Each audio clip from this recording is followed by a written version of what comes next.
Vous savez pourquoi je vous cours après depuis 3 ans? Non. Parce que vous avez été super important dans ma vie. Ah bon, expliquez-moi Pascal. Et bien parce que j'habite à Flawin, près de Namur. Ah, près de la caserne. Tout à fait, en haut du village. On connaît Flawin pour la caserne. Et j'avais 15 ans quand Pas de C4 pour Daniel Daniel a été projeté à Média 10-10, j'étais là. Ah, vous êtes un pur alors. Et j'étais là aussi pour la première de C'est arrivé près de chez vous, en 92, à l'Eldo si je me souviens, et après au château de Namur au-dessus. Absolument.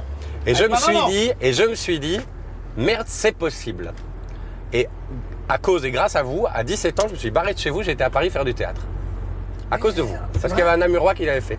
Donc voilà. Et donc je vous cours après, parce que c'est sentimental. Mais c'est un truc qui me touche.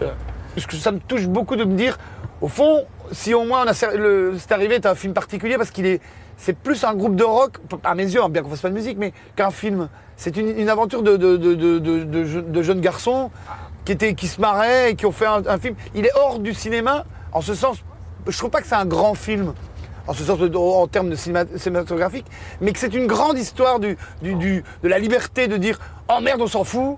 Et ce qui me touche toujours, c'est quand on me dit « Ah ben ça m'a donné envie de voler », ben je trouve ça très mignon. Ah. Voler dans le sens comme un oiseau. Mais voilà. Vous aimez encore d'être acteur? Comédien, enfin? J'adore jouer. C'est pas... Mais être acteur, c'est plus que jouer, c'est un statut, c'est être assis dans cette voiture en train de parler avec toi, et ta question est bien posée. Elle englobe tellement de choses qui n'ont rien à voir avec le fait d'être acteur. Je pourrais très bien être très...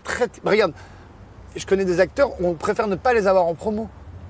Franchement, les distributeurs te le disent, on préfère ne pas les avoir en promo. Parce que vous êtes un bon client, comme voilà, on parce dit. Que moi, je suis... Et donc on vous demande, bien évidemment. Voilà, je dirais, voilà, je suis un bon client, je parle beaucoup, je suis pas une connerie près, je suis assez joueur, je suis pas regardant, bon voilà. Oui, mais à un moment, avec ce cercle vicieux, vous donnez de votre temps, mais vous pouvez aussi potentiellement donner de votre santé. Ouais. Ma santé, parce que c'est moi qui me l'autorise. Donc à un moment, il faudrait... Ma santé, pas parce que les autres passent avant vous ou quoi?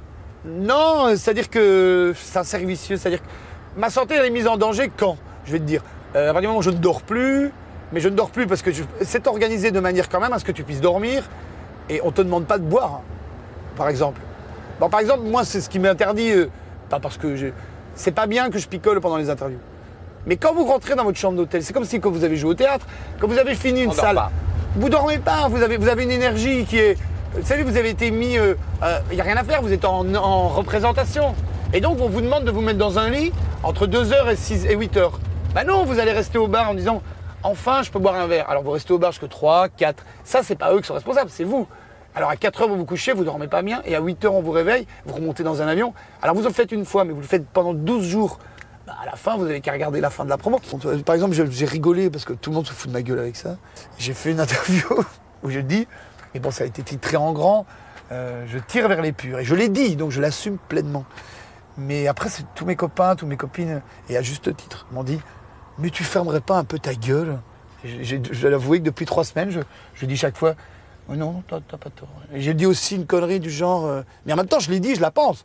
J'ai retrouvé l'élégance d'un verre d'eau. Enfin, ou la grâce d'un verre d'eau le matin, le soir. Vous m'avez dit, c'est dingue. François Damiens, qui vient de me quitter... Il arrête pas avec ça, il me dit « Dis donc, monsieur, je bois un verre d'eau. » Parce que c'est un peu ça. Et après ça, je me rends plus compte, je dis. Et je l'assume pleinement. Parce que vous disiez, j'aime bien de boire un verre d'eau le matin et le soir avant de me coucher. Voilà, je disais, j'ai bu tellement de choses dans ma vie, je bois toujours. Mais bon, une sortie. Évidemment, il se moque de moi. Bon, voilà. Bon, je dis, je présente mes excuses.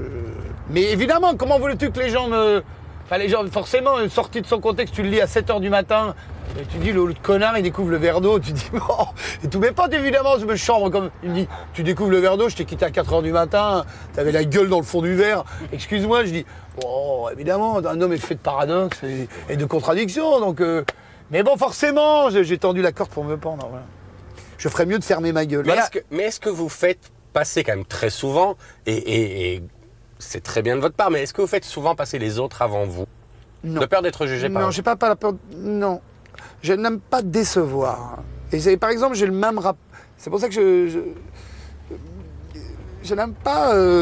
J'ai peut-être un sentiment, je vais dire, de culpabilité à me dire je mène une vie formidable, je ne la mérite pas, donc sois plus gentil que la moyenne. Et pourquoi vous la mériteriez pas? Parce que c'est une vie trop privilégiée. Et qu'à un moment, j'ai dit. Il y a trop de privilèges. Il y a bien un endroit où tu dois Payer. mouiller le maillot parce que moi je trouve pas que je me Payer, fatigue. c'est ça? Ouais, payer, ouais. On va devoir payer pour tout le bonheur qu'on a. Et que c'est un Mais peu vous avez logique. été chez les Jésuites. J'ai été chez les jésuites, ouais. Ouais, ça déforme. Mais c'est un peu logique, mais je trouve quand même assez sain d'éprouver ça. Pourquoi Ouais, mais est-ce que dès qu'on a de la chance, on doit se demander quand est-ce que je vais payer cette chance? Pourquoi est-ce que c'est comme ça? Je sais pas, c'est la culpabilité. Mais j'ai un ami, qui est Philippe Bourgueil, qui est le monteur, j'ai fait 7 films avec lui, qui est un de mes meilleurs amis. Et il dit cette phrase formidable, je regrette de ne pas l'avoir trouvée. Il dit j'ai vécu une vie formidable. Et donc c'est pas un acteur. Et il me dit, à partir de maintenant, quand il me l'a dit, il avait 35 ans, j'estime que c'est de l'extra-balle. C'est magnifique. J'ai dit, c'est tout à fait ça. J'ai de l'extra-balle et comme tu dis, je ne devrais pas culpabiliser. Je me dis, bon bah le flipper va s'arrêter, mais je suis en extra-balle, fais le maximum de points. Voilà.